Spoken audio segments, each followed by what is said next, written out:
again with another interview for Quarantine Con. If you want to check out Quarantine Con, go to quarantined, that's with an ED, con.com. It's totally free.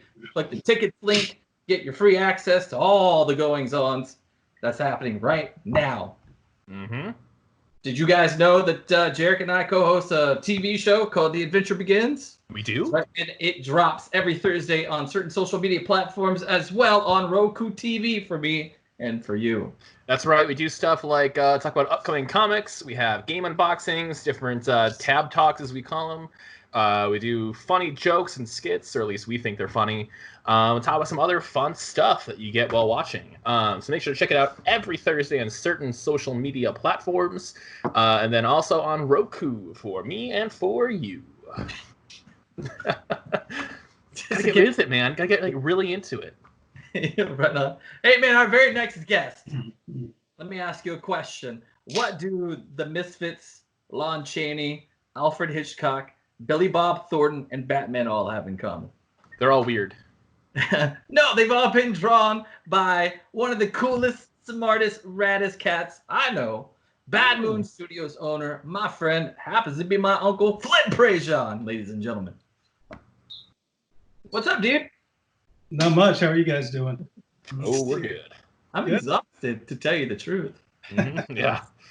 Want to thank you for hanging out with us today. So, man, let's just get into the guts. By the way, to the viewers, we're looking at all the feeds. So if you have a question for Flynn, just shoot it, and then perhaps we'll read it live. Let's do this. We've kind of got a theme going on today. I really didn't do this on purpose. Maybe I did it subconsciously. It's a theme of horror and monsters. You're very into horror and monsters. I can see all the the death masks behind you. What piqued your interest in this genre? Well, I have to say that when I was really little, obviously one of my favorite things was drawing. And, as a little kid, you like to draw fantasy worlds, bizarre creatures. And there's no better place to find the bizarre creatures than in horror movies. You don't see too many comedies with monsters in them. So, I would sit up in the room, 4 or 5 years old and draw these bizarre things. And then I kind of started watching the horror movies and, like the shows like Ultraman, stuff like that. Kind of dated myself, but there you go. Just to kind of get a feel of what else was being done, what were other people's imaginations coming up with. And then I would, the things I thought were cool, I'd steal a little piece of it. If there was some horned monster was cool, I might steal those horns or steal this or steal that. But then as you start to watch these horror movies and you start following along, you start to get into it. And then I was just kind of hooked after that. Godzilla, all the old Universal monster movies, those are my favorites. It was just a fit. And once I experienced it for the first time, I was like, yeah, this is for me. This is cool. Very cool. We've got a question from, now we've been getting a lot of awesome handle names, but this one, one is at Rump Runs. At Rump Runs wants to know, the masks behind you, are those duplicates? Do those come from the real death masks from those icons? Those are actual castings of the actors' faces. Some of them have been sculpturally enhanced to include like hair or ears, but the faces are the actual actors. If you'd like to know who they are, it's some of my favorite horror icons. Peter Cushing, Vincent Price, Alfred Hitchcock, Boris Karloff, and Bela Lugosi. Nice. Those are really, really cool. As a kid, what did you nerd out to? Was it other than monsters? Was it toys, comics, both movies? Just all that stuff, man. I mean, it was all interconnected for me. The monsters in the movies, the comic books, the otherworldly things that were happening in all this media. American pop culture is like, the greatest at that kind of thing. Horror, comics. It all just tied in. So I got into all of it. I was always about what's new, what's next, trying it out, see if I liked it. it was all interconnected, and it still is to a certain degree. I love all of it. So do you have a favorite Universal monster? Oh, absolutely. My favorite monster, the monster that really kind of solidified it all for me, was the creature. Yeah. And the reason being is that all of the other Universal monsters had an element of humanity that was kind of showing through the monster. Like, Dracula. Obviously, there's humanity to that. Frankenstein's monster, you felt sorry for it. The Wolfman kind of transitioned back and forth between human and the wolf. The one creature that really kind of creeped me out the most, especially as a kid, was the creature from the Black Lagoon, because he always had the same expression on his face. It was completely devoid of a human element. It just looked like if there was one of the monsters you could not reason with, it was going to be this one. Right. And that was just a little bit of a creep factor for me. And on top of the fact that I thought he looked cool, that was just my fave, and still is to this day. I know. Well, the creature's killing it as far as favorite monster. So, as far as art and things like that, at what age did you realize that you had a talent? And who were some of your early influences?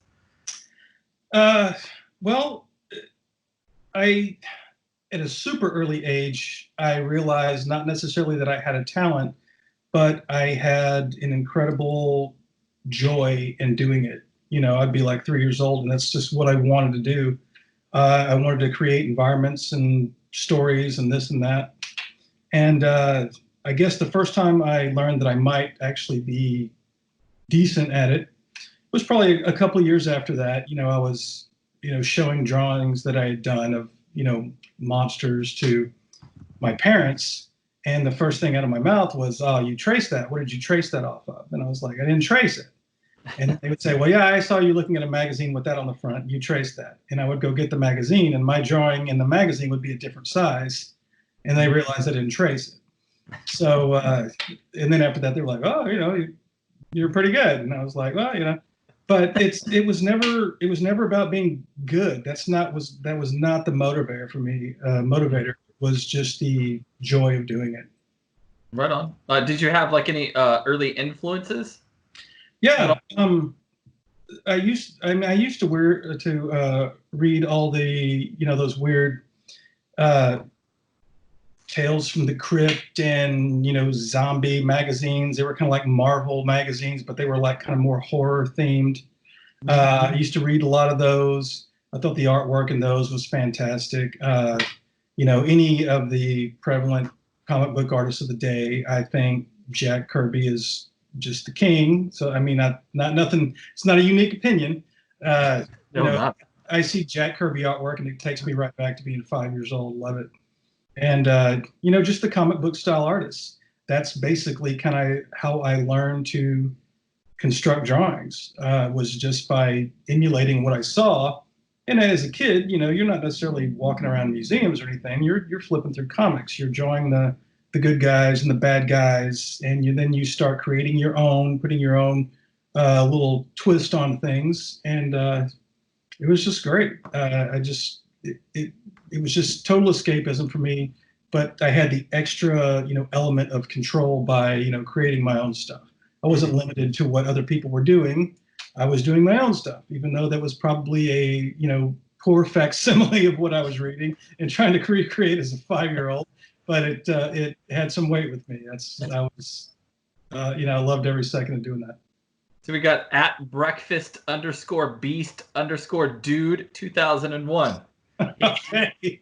I'm telling you, these are gold, my friend. He asks, did those influences change as you got older?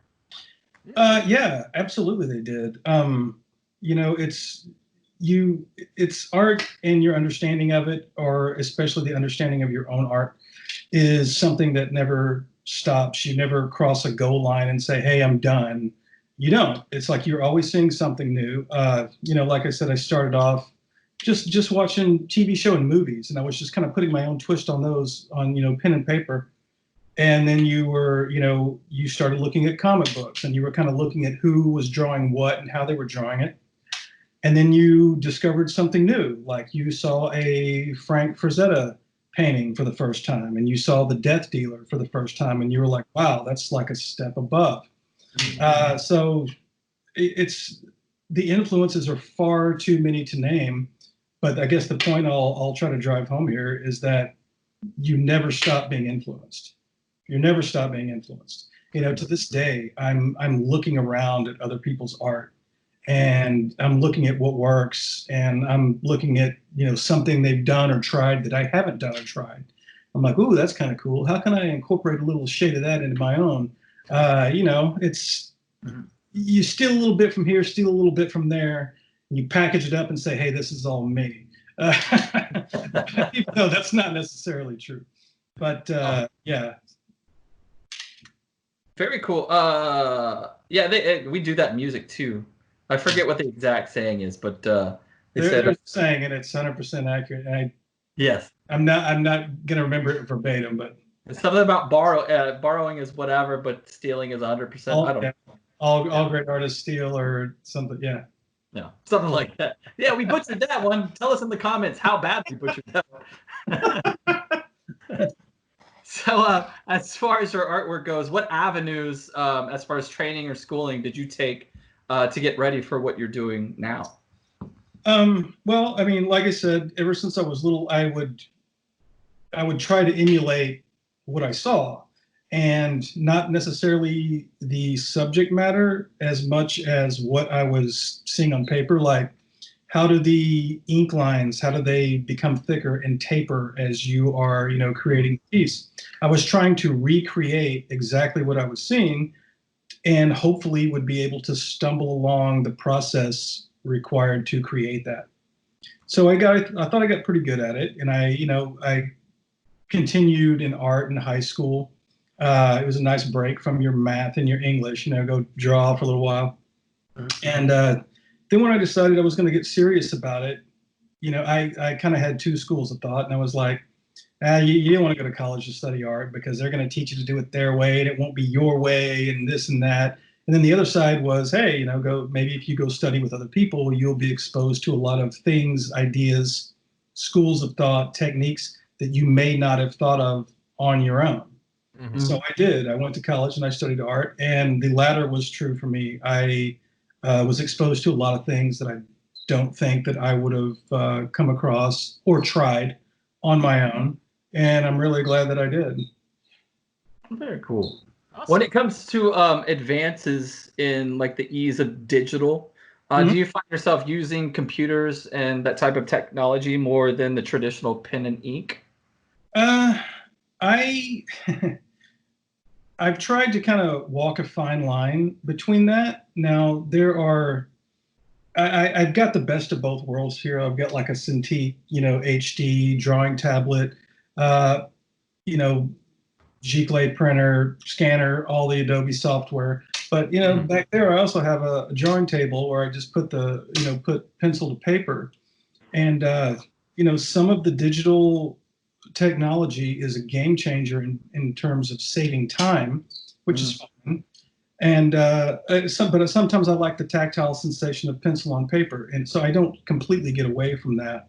Mm-hmm. So I try to marry up the best of both worlds. You know, what works for me, what is true to the look I'm going for, but then I'll try to incorporate the digital technology as, hey, how can I do this a lot faster?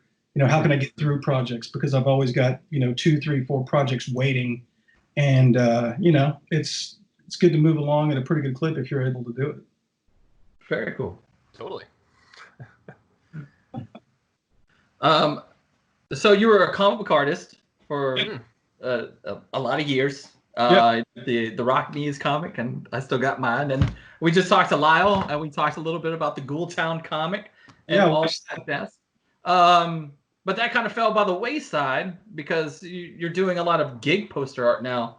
Was there a particular reason as to why you left comics to do the gig posters? Yeah. Basically, it's like whenever I started doing comic books, I got offered some gigs like, inking this for so-and-so at DC and inking that and this and that. And I don't know if this is a good thing or a bad thing, but I I didn't want to take the slow route. And, you know, people say, oh, you got to start here. You got to pay your dues. You got to do this. And I was like, the hell you do. I'm just going to do my own comic book and I'm going to self-publish it. And so we did Text Asylum. We did some issues of the Ghoultown miniseries, which is kind of how, you know, when I met Lyle, we kind of started talking about that. But the thing is like, when you self-publish your own book, you're not just doing the artwork. You're wearing every single hat you could possibly wear. And this is like, you know, 30 years ago when I was, you know, working full-time as well as an artist for somebody else, you know, 8 hours a day. You'd come home and spend another 8 to 10 hours a day working on a comic book. You would sleep for 4 or 5 hours and you'd do it all over again. But aside from that, just from having long hours of art, which can be exhausting, you were having to be your own distributor. You were having to talk to this guy and that guy about what can I do to get my comic on your shelves, you know, all that other stuff.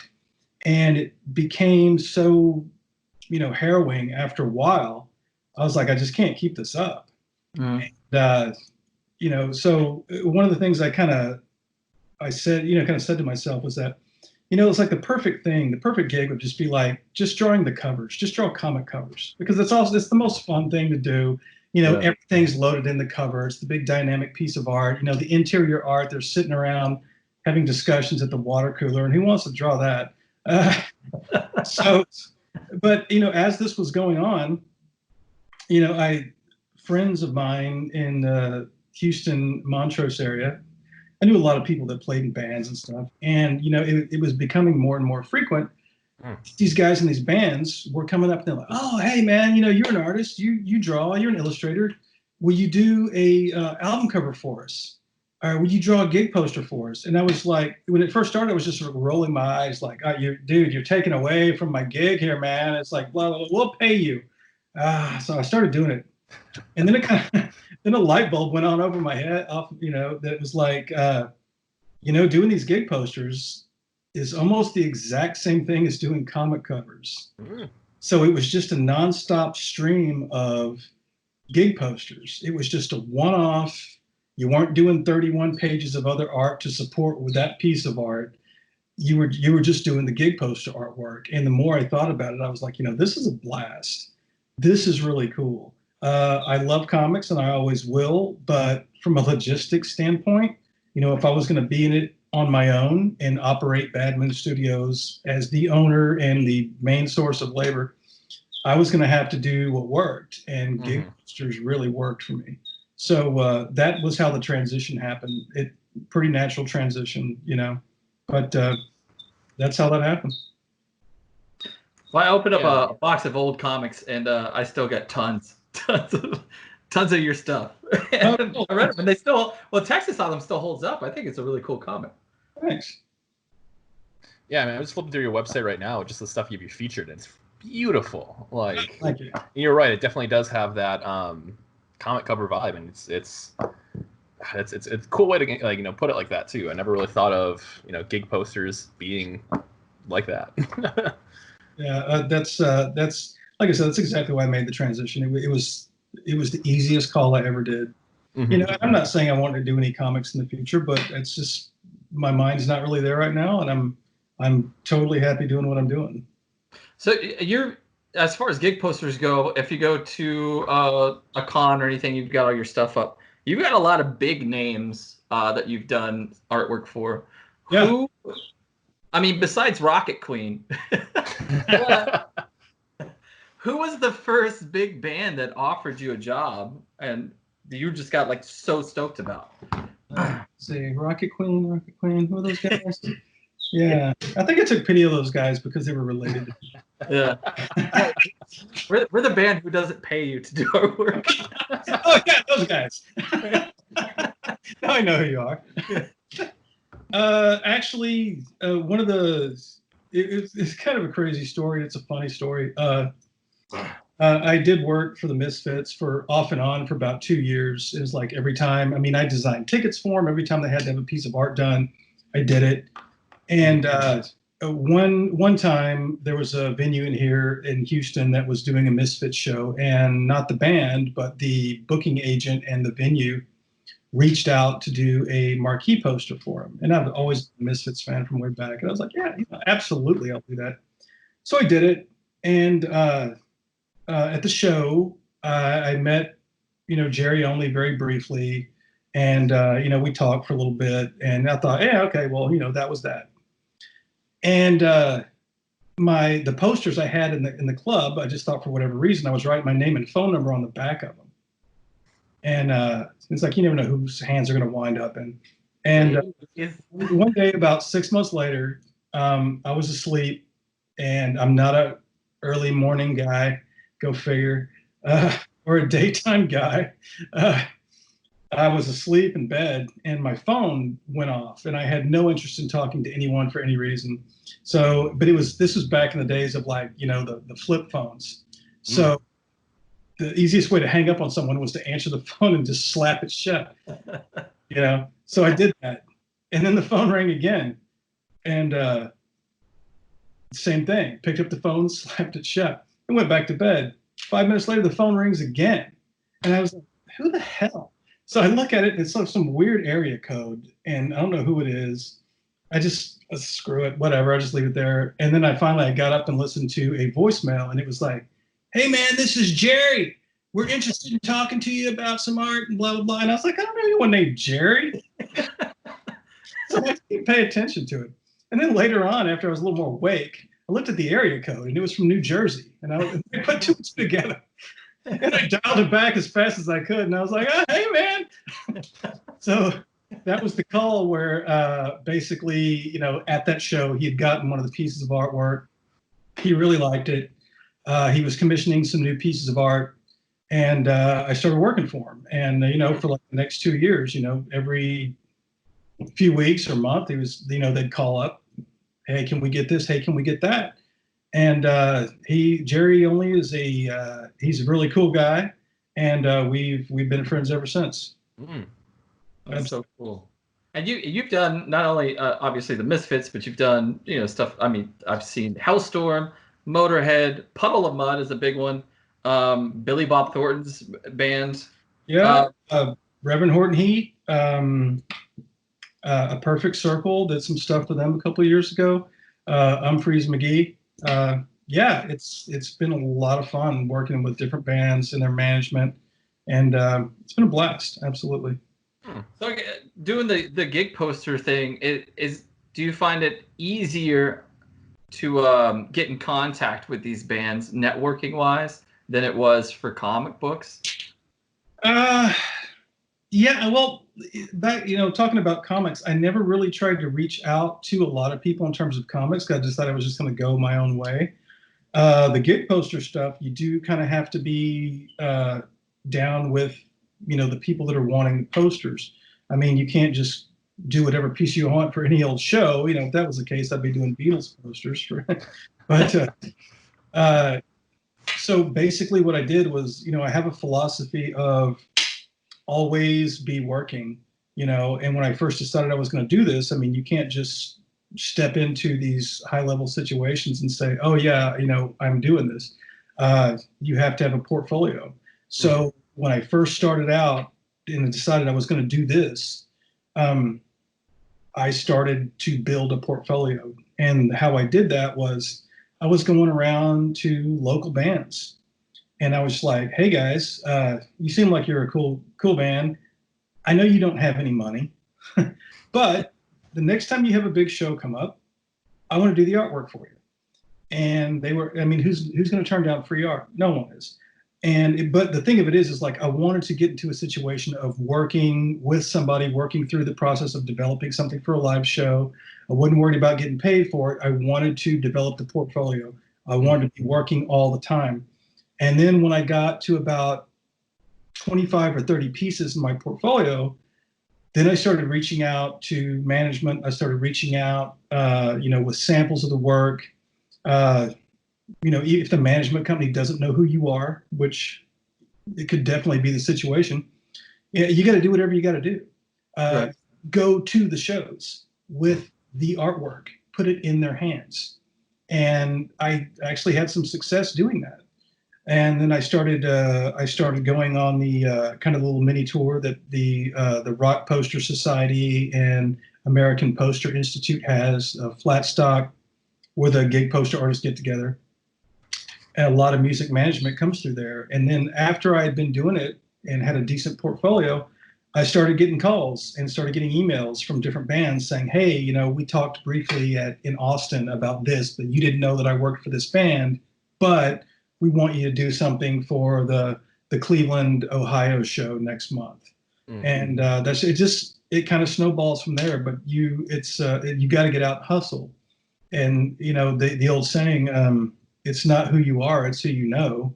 Right. That's incredibly true. You know, I mean, fake it till you make it, whatever.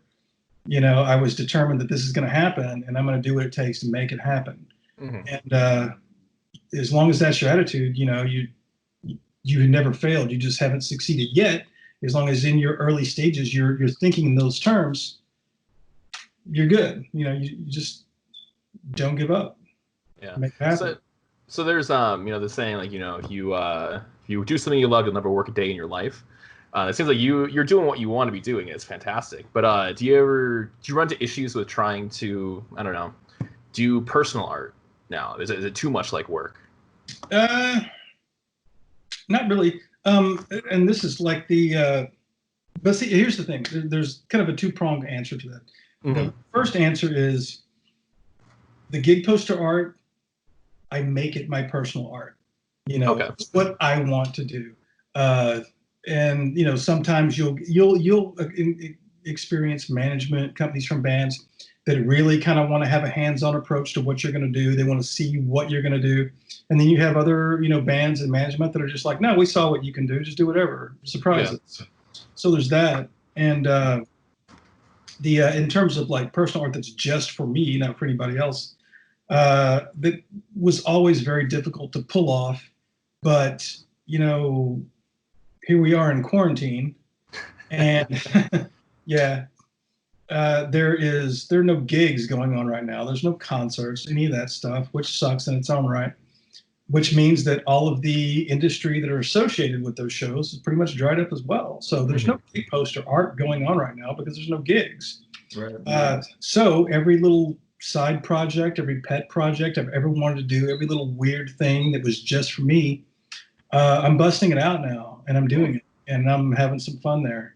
So yeah, you know, it's I'm not in favor of quarantine or any of this other stuff associated with it, but if there's a little silver lining for me, that's it.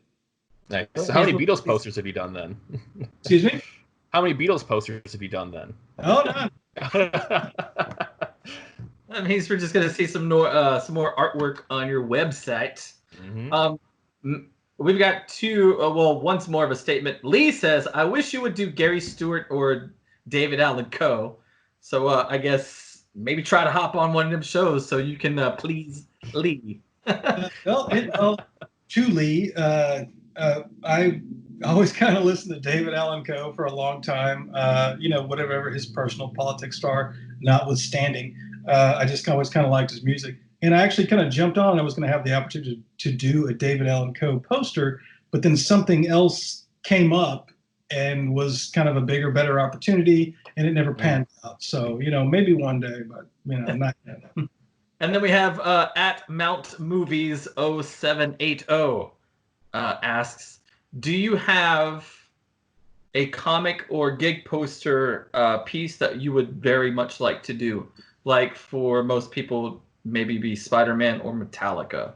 So I guess it's kind of like the Holy Grail question. Is there a character you'd like to get your mitts on as far as comics, or a band you would really like to work for? Well, I actually got to do one of my Holy Grail pieces before Lemmy died and Motorhead was doing their last series of tours. I've always been a huge Motorhead fan. I mean, that's the epitome of the rock and roll attitude is embodied in Motorhead. And I don't think a lot of people can deny that. So whenever, you know, Lemmy was starting to have health issues and, you know, they were saying that this could be it for Motorhead as a touring band, and they put their schedule out, I was on the phone to anybody I thought might be able to hook me up. And I even went so far as to say, look, I just want the poster. I won't even charge you for it. I want one of the last Motorhead posters. I want to put it in my portfolio. I want to have that Holy Grail on my shelf. I don't care that I'm not getting paid or whatever. And they did, they paid, but it was like, that wasn't what was important about this. This was something that I just wanted to do. So I actually got that Holy Grail. I did the Motorhead poster, a lot of fun. Love to do I'd like to do like a Dylan poster, and it doesn't really fit my style, but I'm kind of interested to see how I would resolve that. And, love to do a Metallica poster. I've had a couple inroads there, and hopefully I will kind of get those relationships resolved where I can actually make that happen one day. All right, well, man, I hope that happens. I'd really like to see really cool posters. I'm confident. Every time I've set my sights on something, I haven't failed to get it. I have to say, as far as the Motorhead poster goes, it is fucking awesome. And I know this is a kid's show. Oh, we can swear? Shit, I didn't. Well, we usually don't because it is like, it's a family business, but I think that's the only curse word I've said so far. No, the Motorhead poster is super awesome, and it always sells out every time you hang it up. You only do a limited runs, and then you do a different flag in the Ace of Spades as well, right? Whenever we did the Motorhead poster, I did two versions of it. I did a variant. I did kind of the chick with the British flag in the shape of a spade. And then I did a variant with the American flag.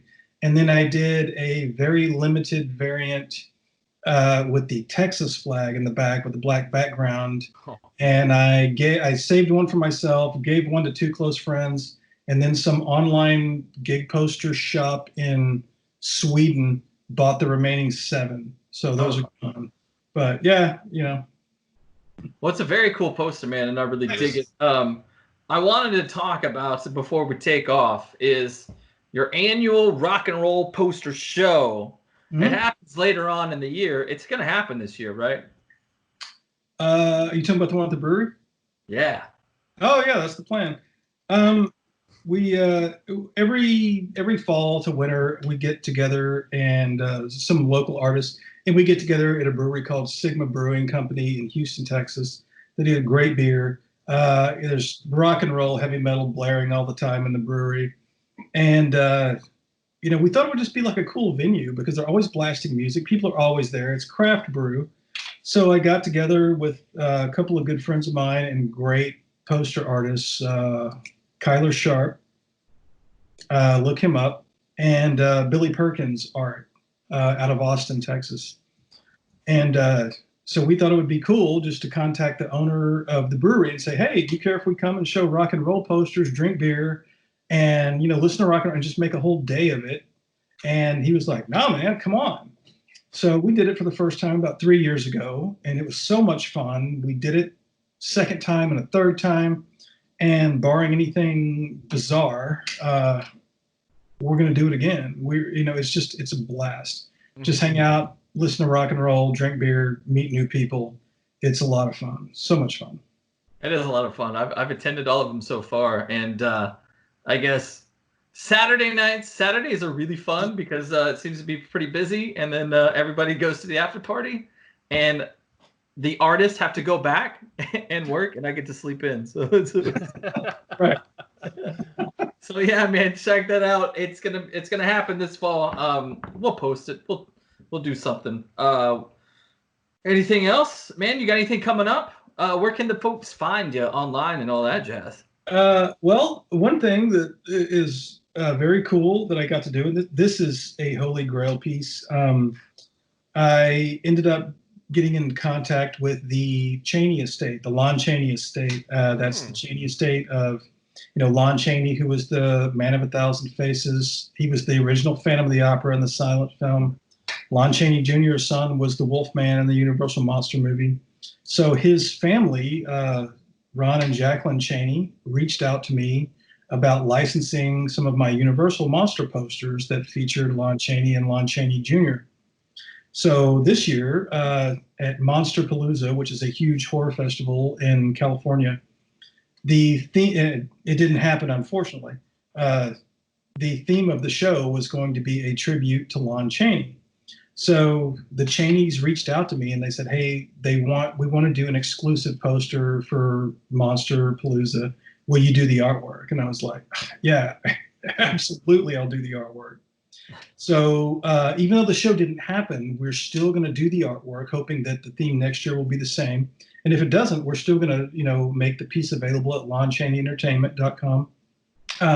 The coolest thing I've got to say about the process of doing that poster was the Chaney estate sent me a ton of photos that have never been seen before. Oh wow! From the sets of these old Universal monster movies, like there was a photo of like Lon Chaney on the set of like The Phantom, who was like hanging out in the director's chair, looking at the script in full makeup, drinking coffee. So these are amazing photos. They're very candid backstage photos, and of course, I kind of had the disclaimer that hey, please don't share these online. These are not to be circulated. But it just the amount of horror film history involved there, and the amazing opportunity to work with like one of the first families of horror, the Cheneys, has been incredible. It's been a dream come true to do it. They've given me some contacts with the Lugosi estate as well, hoping to get something going with them. And it's just one thing after another. It's like this cool gift that just keeps unfolding and unfolding. And I couldn't be happier with what I'm doing or how I'm doing it. And I hope it continues for a long time. Yeah, if you go to your website, you can see BadMonnStudios.com. That's right. You can see you've done a few. You've done a creature, a Phantom of the Opera, a Wolfman. Is that one? Yeah, I've done The Bride of Frankenstein. It's going to be a Universal Monster poster series. It's going to be 7 or 8 posters. And I originally just did it for myself. But then as these things started to circulate, they started getting in front of the families.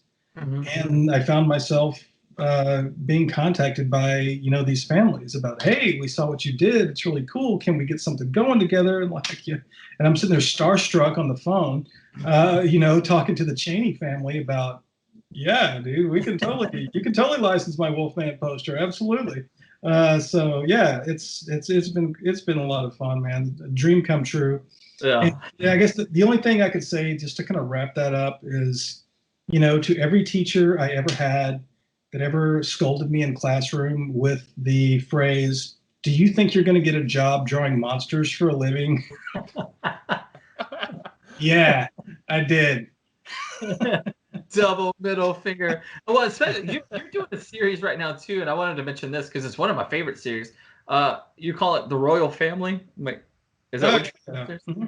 Dude, this series is cool. I've got a few pieces. My favorite is the huge Groucho Marx, but you have a little bit of everything, every genre. Mm-hmm. Yeah.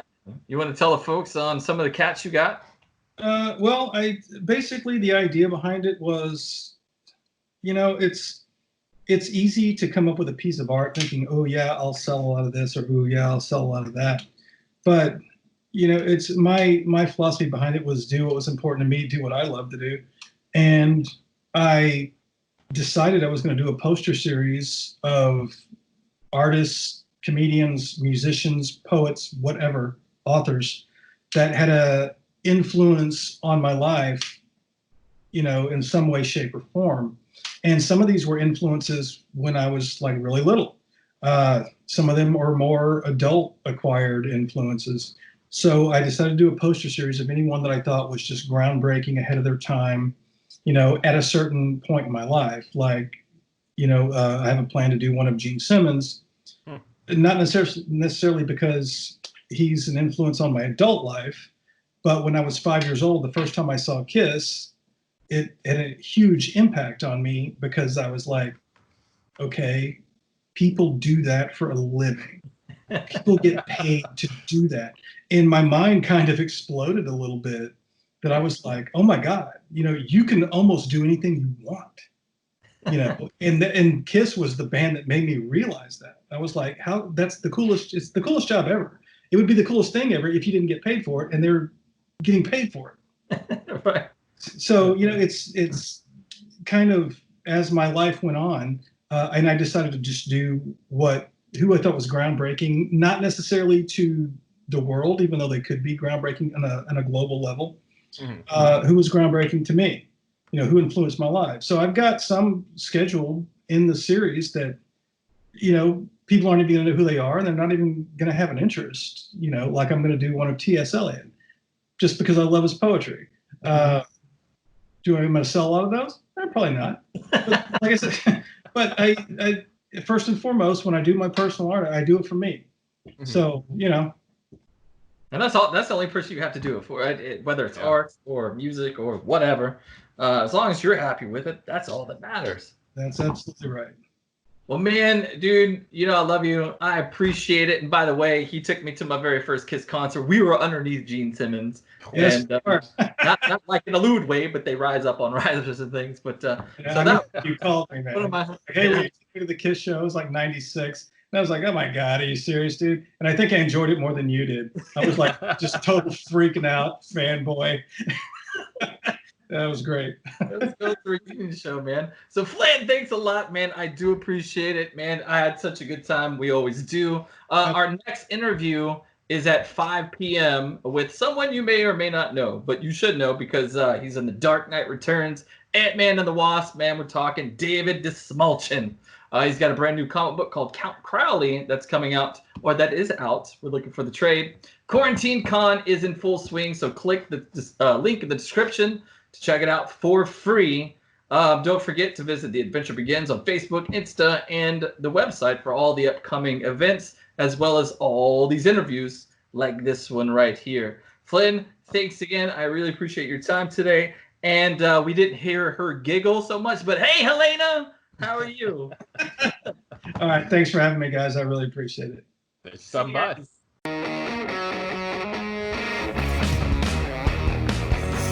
Do you guys have any D&D stuff?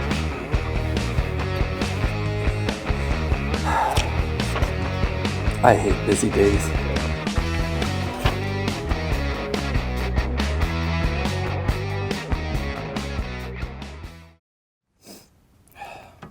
What? Man, he's never late.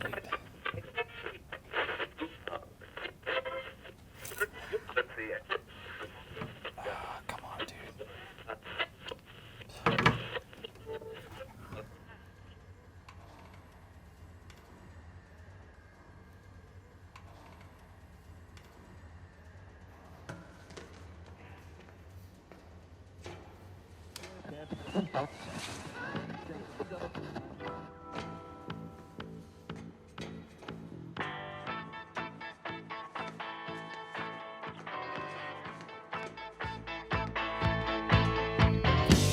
I can't seem to face up to the facts. I'm tense and nervous and I can't relax. I can't sleep cause my bed's on fire. Don't touch me, I'm a real live wire. Psycho killer, qu'est-ce que c'est? Fa fa fa fa fa fa fa fa fa fa. Better run, run, run. Never gets old. Dude, you're late. Really?